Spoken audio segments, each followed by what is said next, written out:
关注民族的服装有特殊的花草含装，它着艺术家结合现代元素，变做时件服装。目前伫咧台东的国立台湾书展文化博物馆展览。关注民的传统图文，即卖已经用日文创品制作轻便的衫。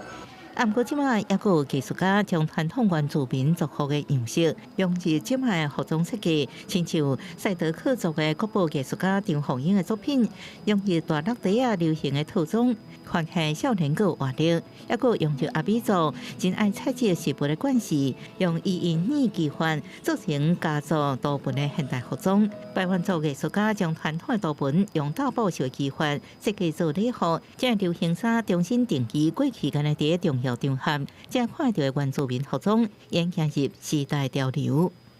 其实我们原住民不是冻结在过去，不是原始，不是传统，而是活生生的活在现在。这个展览，我们想要更好的呈现当代的一些活力、样貌还有创造力。即麦开始，才用着原住民传统的流行的服装，伫国立台湾书展文化博物馆展出，让大家看到有流行感的原民文化。是让史前馆的文物活起来，好展示活起来，那能够更贴近